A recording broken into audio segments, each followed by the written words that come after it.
When you're ready.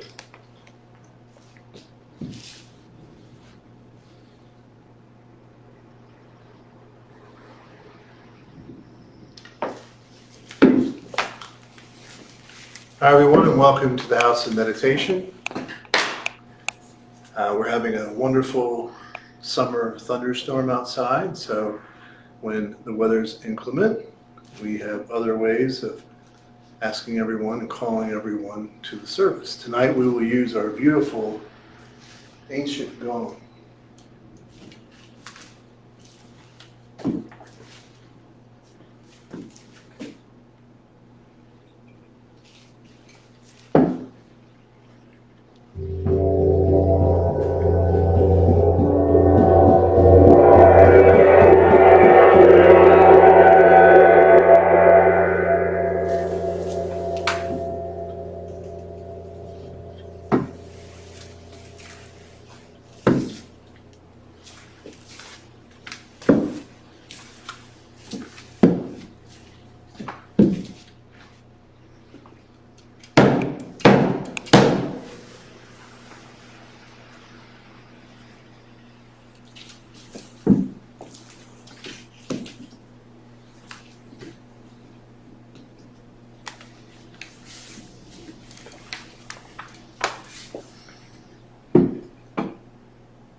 Namo Fudobosa, Namo Fudobosa, Namo Fudobosa.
Let us celebrate the liturgy of the day. Let us share the peace. May all beings awaken to that peace which is our true home. Let us take refuge. I take refuge in the ground of being, within which I live and move and breathe. Let us make the accord. I take sanctuary in the heart of being, accepting all of my delusions in thought, word, or deed, born of ignorance, hatred, and greed. Let us give thanks. I give thanks for all things, awakening to the interbeing of all nature. May my heart be open and my mind clear. May all be free from suffering and the causes of suffering, and may all come to know that peace which is born of insight and understanding.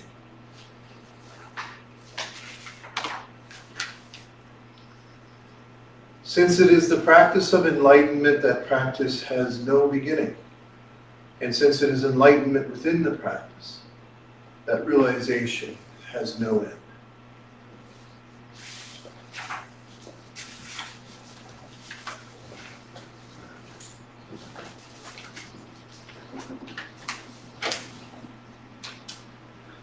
So tonight I decided, because yesterday was Father's Day, which I had a wonderful one, practicing it in the good old Stultz method. I enjoyed what Niles Crane from this TV show Frasier called American peasant food. I'm a big fan of American peasant food, so I enjoyed KFC, chili dogs from Red Rabbit. You haven't been there? Best dogs around. And Meadows ice cream, best custard in the world. And lots of good cigars and a double feature drive-in of the works of Mr. Spielberg. So it was a great day for me. A great day to give thanks for all those fathers and all those people who played our father role in our lives. To that I am so grateful. So we're departing tonight from Free Your Mind, which we will continue again next week. So if you haven't got a copy yet, please get one. And instead tonight we're going to talk about the role of fathers. In fact, the talk is called Embodied Oneness. You know, the vitality of the role of the father in both our personal lives and social. I'm going to be using a book that I wrote back in 2007 called Free Your Mind, the Four Directions System of Mindfulness. This is the system that we use to interpret and practice the way of oneness in the legacy of the Buddha. And so tonight's reading is actually from Carl Jung. It's a very simple one. But humankind is masculine and feminine, not just man or woman. Carl Jung. So what does this mean? Well, let me start first with how we at the Dragonfly Sangha understand the nature of gender and the nature of sexuality. What's evident from science, since we always turn to science to try to gain some knowledge, what's evident from science, if you go from, the smallest little creatures all the way up to big creatures like us and the primates, all of these creatures have spectrums of sexuality. So if you think of a spectrum here and here, you will find that many creatures are in various levels of that. Now, as creatures evolve into mammals and then evolve into primates, that becomes a bit less varied, so to speak. For example, in the animal world, there are certain frogs that in under certain duress or certain circumstances, they will change sex. We also know this is true for some forms of fish. When we get into the mammal world, we find that most of the time people are either born as male or female. However, when we get into primates, particularly human beings, we do find that there are also other forms.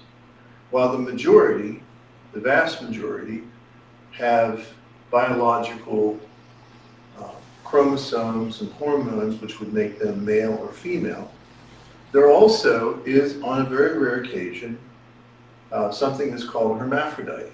And this would be a very rare occasion where either the person has both sexual organs, or, again, this is very rare, starts out with one sexual organ and then has another one develop. For example, there's a famous medical case of a child that was born female, and then by the time that child reached puberty, began to develop into a male. Testicles descended, the clitoris became enlarged and grew into, I guess, a penis, and it was just turning into a male. And in fact, that human went on to sire many children. So we know that it's varied. And then there's another group that we call intersex.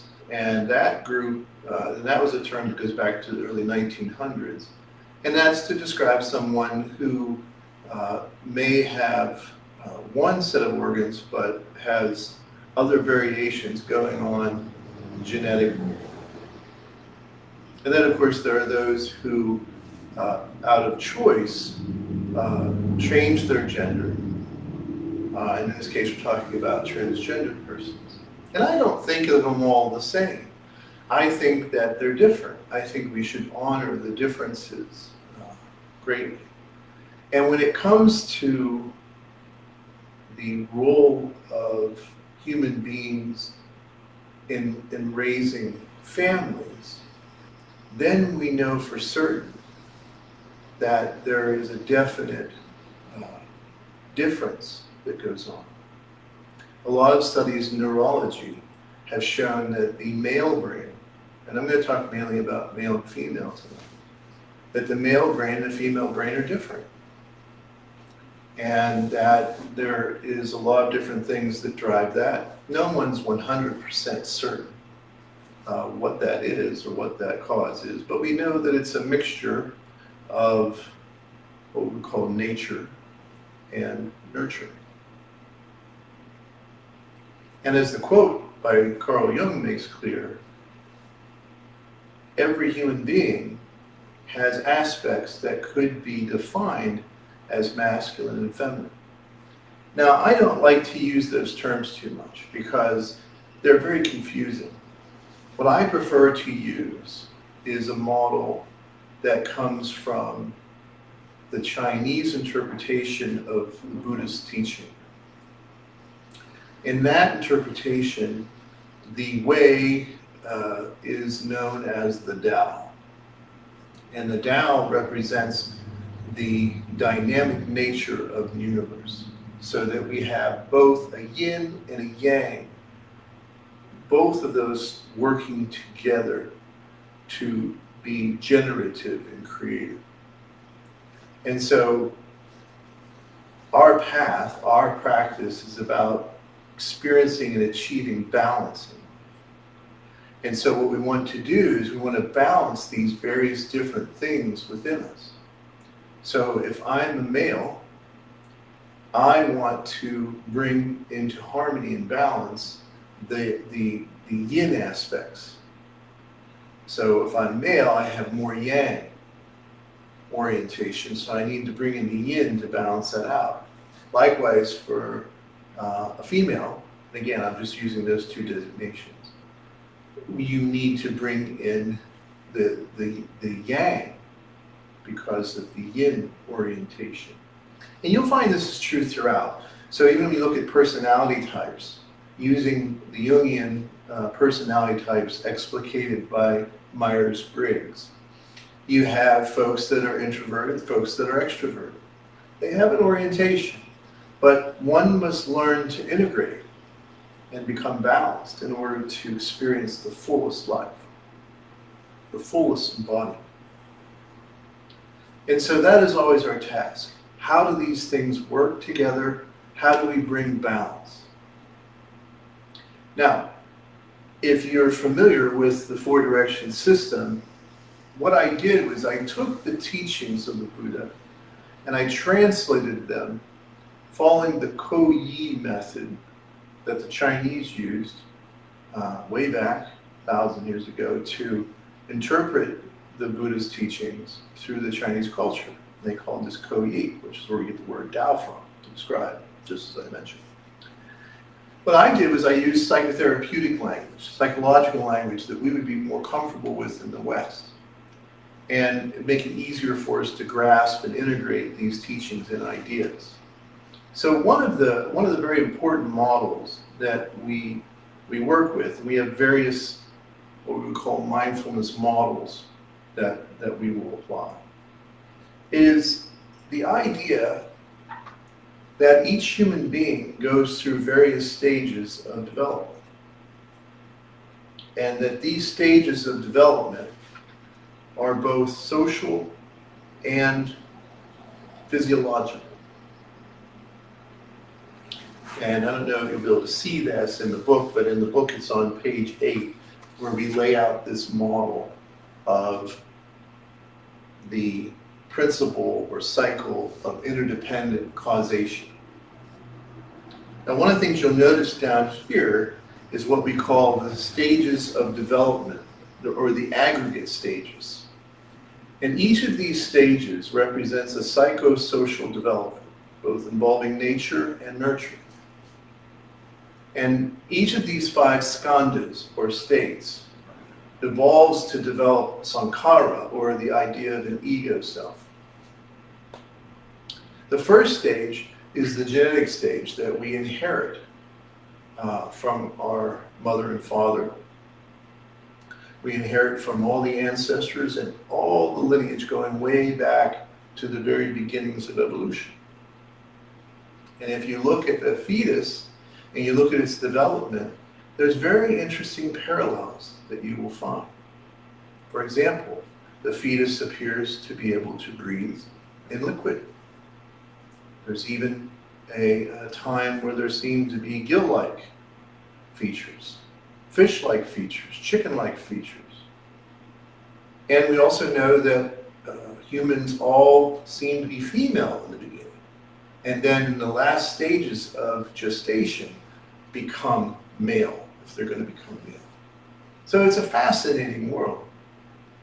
And that first stage of development brings with us all the things we inherit. Now that means the color of my eyes are blue, which is not that common, and it only goes back a few, I think some people say like 10,000 years for the first blue-eyed folk.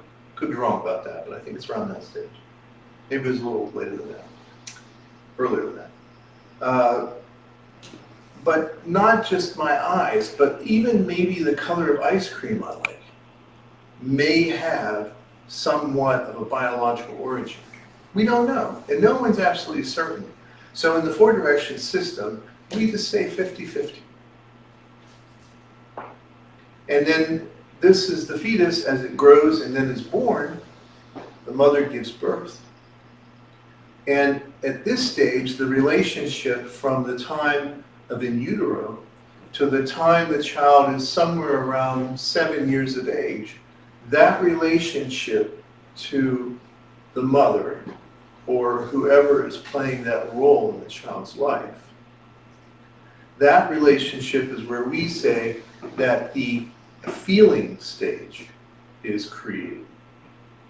And usually what will happen is that the little human being will either adopt the attributes of the mother emotionally, or they will develop an aversion to it.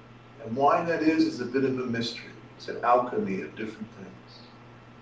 But this role is very important and is one that sets up the third stage. And the third stage is what we're going to focus on tonight. The third stage, so you might say that second stage is the yin stage. And the third stage is the yang stage. So that stage is dominated by whoever our father is, or whomever plays that role in our lives. And here's what we found. And it's not just us. Not only in my clinical pastoral counseling experience over the last 3 decades have I seen this bear out, but this is also something that was very clear to the Buddha Shakyamuni and others like Carl Jung. And that is that this stage of development is the most critical stage of development for the human being. Now that's not saying that the stage or role of the yin isn't equally important. In fact, that's the foundation. But as we develop this into this stage, which happens around 8 or 9 years of age, depending on the precociousness of the child begins to develop a perception of the world around it.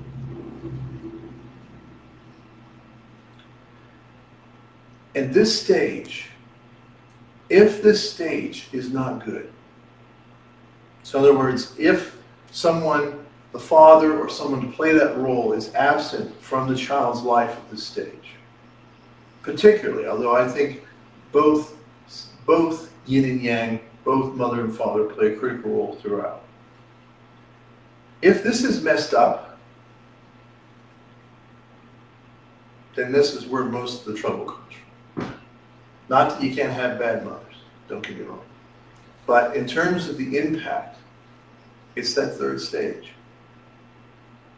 And so the role of the father is incredibly critical. Now, that's not just coming from the spiritual tradition. This is also coming from science.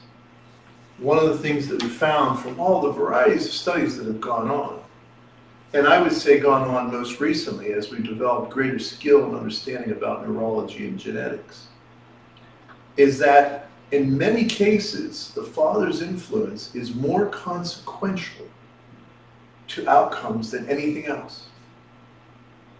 That's what scientific study has discovered, and I've found that to be completely true in my own experience. And I'll give you examples. So this is an objective phenomenon. And it's very clear that the human being leans on that yang stage for social development. And in some cases, the mother's influence even becomes less as the human being develops. Now again, it doesn't mean the mother isn't very critical and important, or doesn't play a large role in our lives, throughout our lives. It just means that when it comes to some of these neuroses, when it comes to some of the bad stuff, it's dad, not mom. And so this is where, well, let me just talk about this for a moment before I go into that. We had a bias towards mother being the source of problems or the source of psychological issues. There was no real science behind this. This was largely influenced by Sigmund Freud. Sigmund Freud, who had an unusually close relationship to his mother, who called him her golden Siggy, influenced Freud's understanding of that dynamic and relationship. And so there was an overemphasis on blaming mom for things.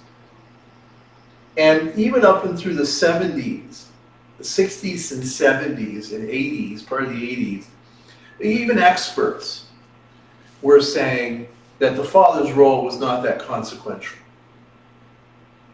Boy, were they wrong. All the ancient wisdom disagreed with that. And all of the scientific knowledge that we've developed henceforth completely disagrees with it. Okay? So there'll be no blaming mother here tonight. But dad?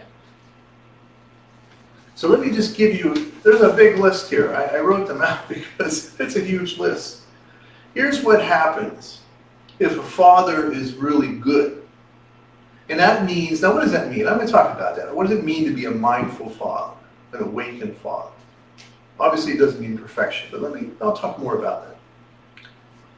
So let me talk about, here's the things that have been shown, study after study with tens of thousands of human beings followed over long periods of time. Children that have healthy fathers who are present in their lives develop more independence. They're more independent in their thinking. They're more independent in their sense of direction. They're more independent in believing that they can handle things. They have greater sense of self-worth or self-estimation. They have less feelings of inadequacy. They have more emotional stability. They have a greater sense of responsiveness to not just the things that are oriented around yang, but they have a more balanced sense of yin. And their view of the world tends to be more optimistic than pessimistic. Here's some of the stuff that happens if it's bad. First, they're more likely to be criminals. They're more likely to commit crimes and go to prison. They're more likely to be involved in early and careless sexual practices, and sometimes aggressive sexual practice. They don't do as well in school and academics. They don't develop a healthy work life.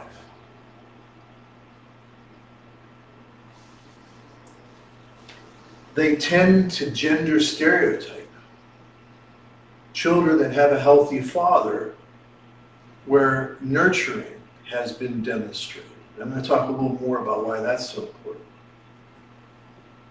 They're more balanced in their view.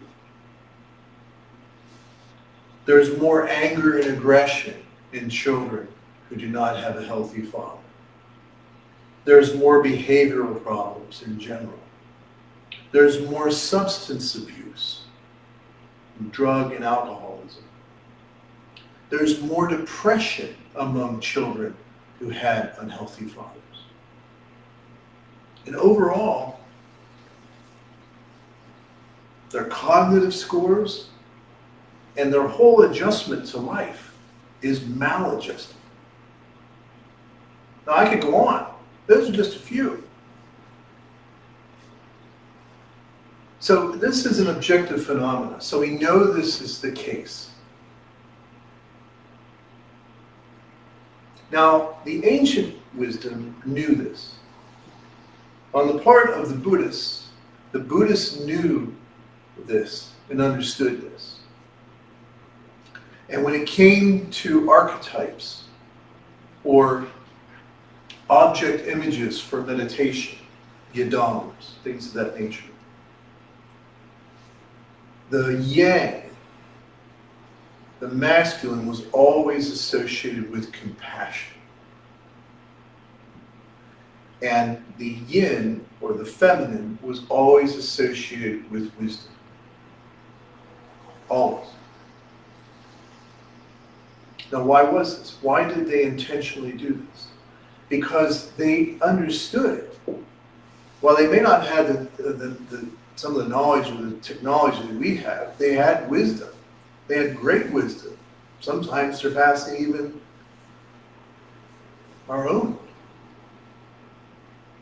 And what they understood was that the masculine, the yang, is more likely to be aggressive and more likely to show that in physical form and including sexual forms. And one of the facts is that males tend to be more violent than females.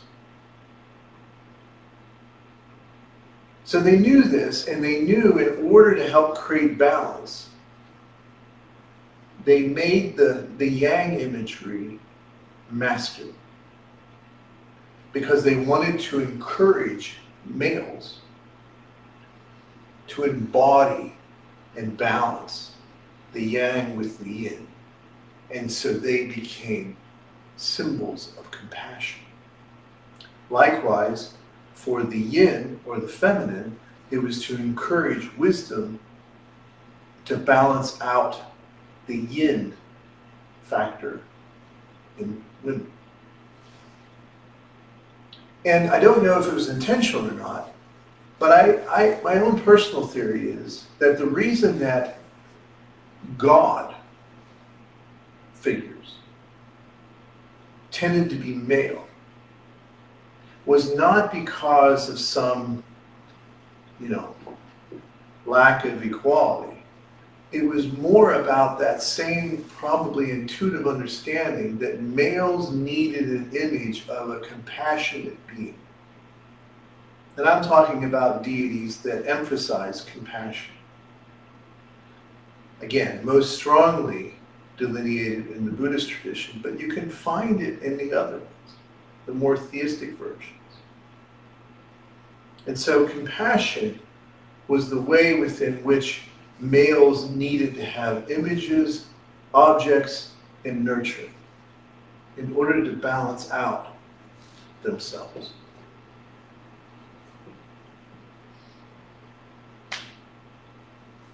So the thing that we understand from this is that if we want to have a healthy society, in other words, a society that is progressing both in knowledge and in wisdom, the role of the yang, the role of the father, is without question, probably, at least in this stage of our evolution, the most critical. If we want to build better societies, we must emphasize, and this is a call out to all the fathers, or would-be fathers out there. I am calling you out to live out the vocation of being a father, which is a noble one, and one of the most challenging, to live it out fully and completely and clearly, with both wisdom and compassion. Because if you don't,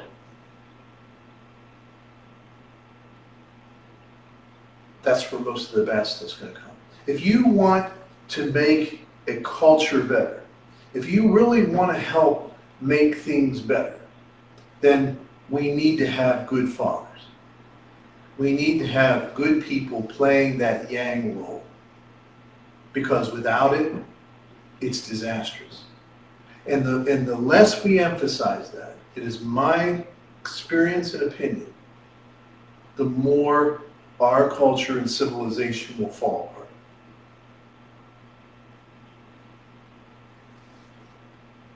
This was demonstrated to me over and over again throughout my counseling career, and to this day. But it was probably the biggest smack in the face about this to me was the first 8 to 10 years of my career, which was focused on working with those who had been in prison, both going into federal, state, and local prisons, both in Pennsylvania and in Boston and Massachusetts, and also working with gangs and running a halfway house. And working with both males and females. Mostly males, but a large number of females, particularly in Boston. And the thing that I found over and over again, without fail, not one of those individuals had a healthy, present father in their life. Not one. Not one. Without exception. Without exception. I'll never forget visiting night in one of the local jails that I worked in. One of the first places I went into. And it was somewhat primitive. On visiting nights, on Fridays, all the inmates would line on one side of the fence. This was inside the building. And all the visitors would line up on the other side of the fence. Guess what? There were lots of mothers, lots of grandmothers, lots of girlfriends, but not one single male. And I'm talking about 150 inmates on one side and over 100 on the other side, and not one, not once. So you can argue this anything you want, but the science, the knowledge, and the experience, there's no question. This is an objective phenomenon. Okay, so that's the problem, right? So what's the solution? The solution is this. If you are going to have a child, in my opinion, you must give that child the best foundation you can. Ideally, my opinion is that it should be a mixture of yin and yang, and it should be a committed relationship. I believe in that very much. I'm kind of old-fashioned that way. While I'm incredibly liberal when it comes to sexuality, when it comes to the foundation of a family, I am old-fashioned because I believe that is wisdom.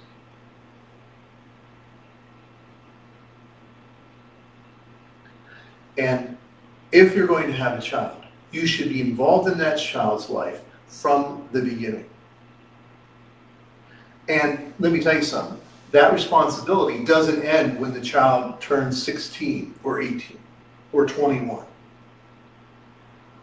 Pick your version of when you think someone that's post-pubescent is an adult. Nature has its own ideas. Sometimes society creates false ones.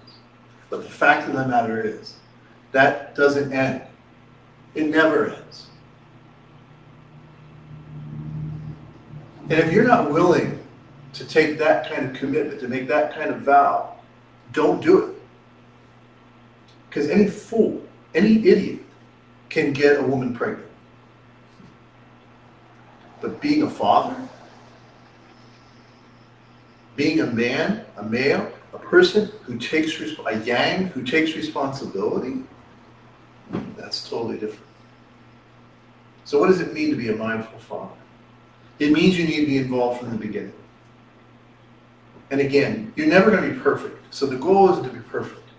The goal is to, most of the time, do it well. And I would say for both parents, it's even more important that you show them not how you're perfect and never mess up, but what to do when you mess up. That's more important because guess what? They're not perfect either, and they will mess up. And they need to know that just as well. Be involved. Studies have shown that fathers who are involved in infancy help the child develop more quickly. Studies have shown that fathers who are engaged with their children, who play with them different than yin do. Yang plays different than yin. It involves roughhousing. It involves wrestling. It involves maybe a little less protection. And that's not a stereotype. Studies have borne that out. And of course there are exceptions.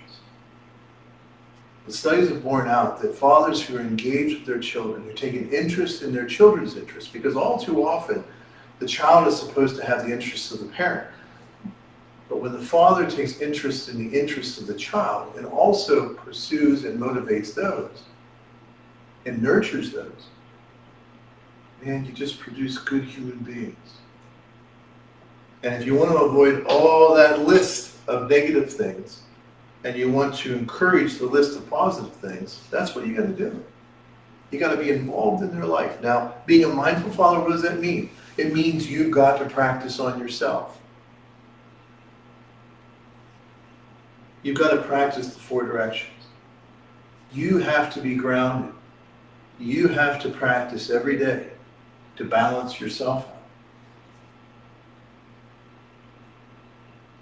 You need to show the yin partner in that relationship equal devotion and commitment. I've often said to people, if you want to have your children turn out well, then what they look at every day, that relationship between the mother and father, that is critical. That must be good. When I say not perfect, it must be good. I've had several cases of children that have come here with all kinds of troubles, and I discovered that it was, and understood that it was probably going on with the mother and the father. If I was able to work with the mother and father, and particularly the father, I never even had to do anything to children. I remember one boy who had enuresis, bedwetting. All I did was work with the parents and mainly with the father, and I never talked to the boy more than once. And guess what? The bedwetting disappeared. And that happened time and time again. And sometimes, at some stages, you're going to find that your children, your kids will start to become their own human being. And you must let them become their own human being. It's hard. It's not easy, because you spend so much time loving and caring and protecting them. But there's a certain stage where you have to let go of some of that. And if you don't allow your relationship to grow into maturity, then that relationship with that child will never leave that stage. And your kids will find that they'll spend less and less time with you. If you want your kids around for a long time, raise them well. Raise them well. One of my Tibetan teachers used to say, if you want your children to take care of you in old age, you better make sure you remember that now. How you treat them now will dictate a lot of what happens later.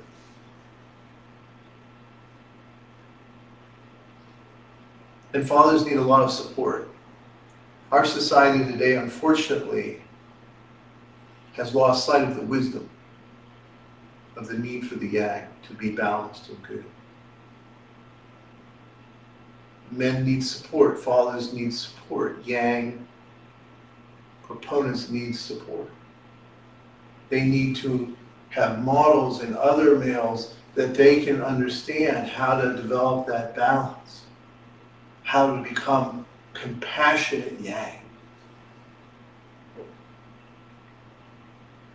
And when they do, it's a beautiful thing.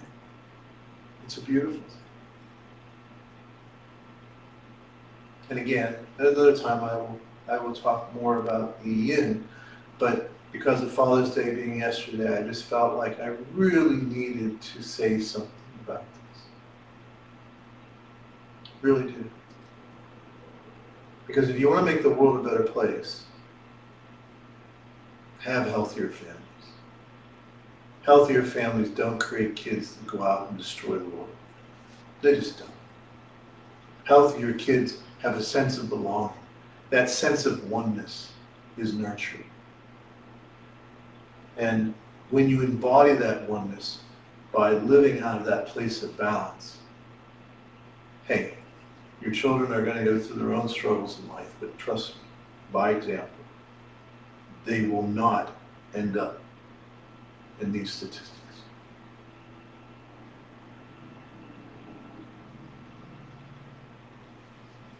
I'll leave you with this. In the story of the Buddha, which is a story, it's a parable, it's not literal. When the Buddha comes back from his experience of awakening, one of the first persons that he becomes engaged with is his son and his wife. And of course, they both want to be reconnected together.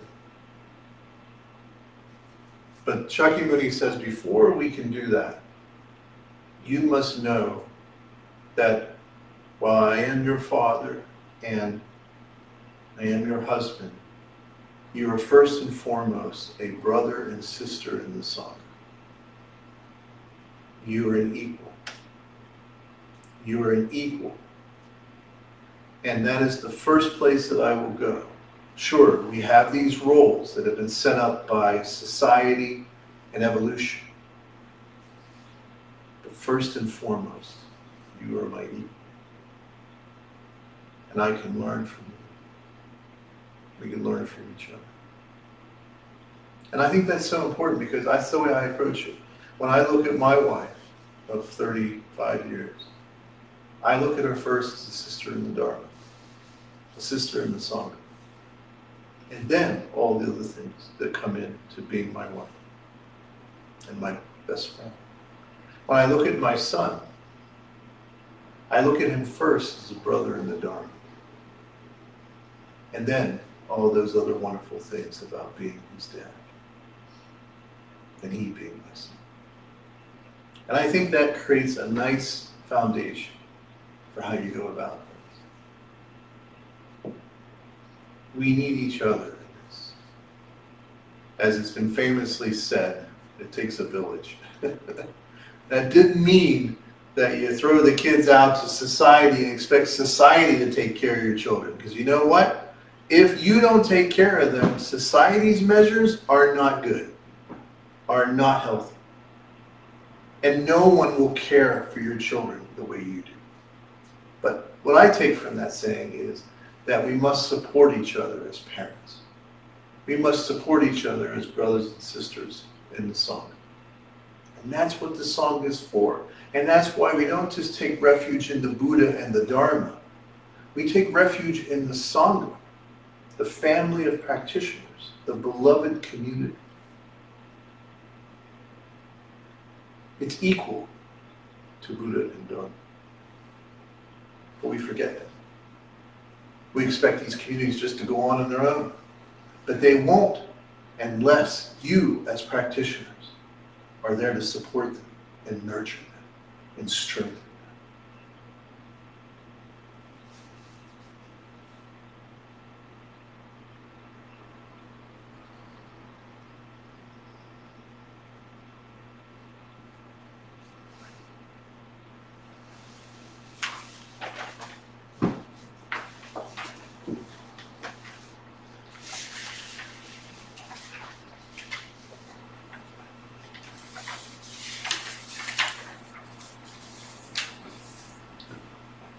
The moment we receive true and trusting, solid and clear like a diamond, infinite light and life embrace and protect us, liberating us completely.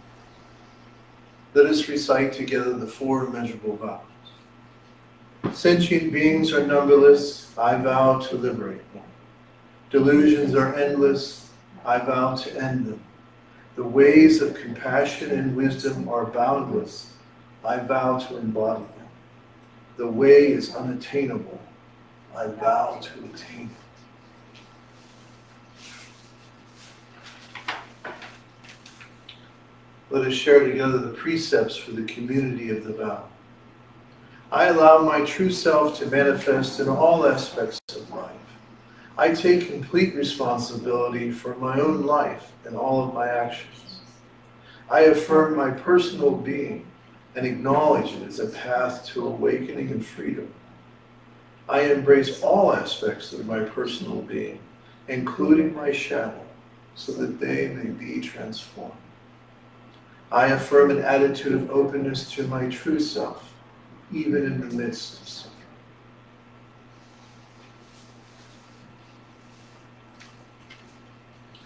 We will now offer incense. And at home, I would encourage you to offer incense at this time.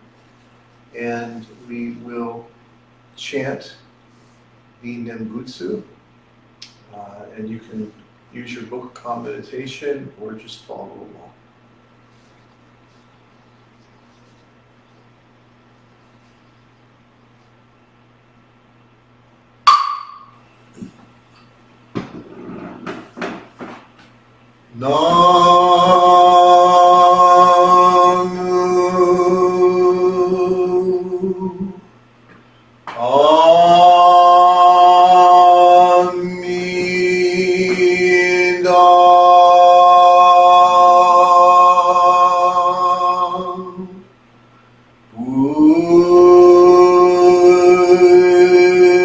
Butsu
knowing that we never practice alone.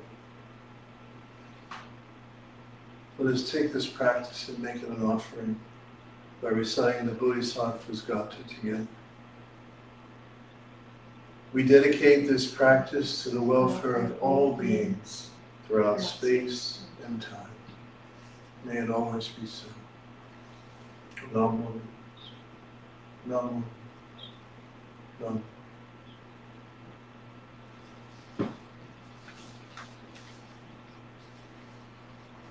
Thank you for joining us for our weekly meditation service.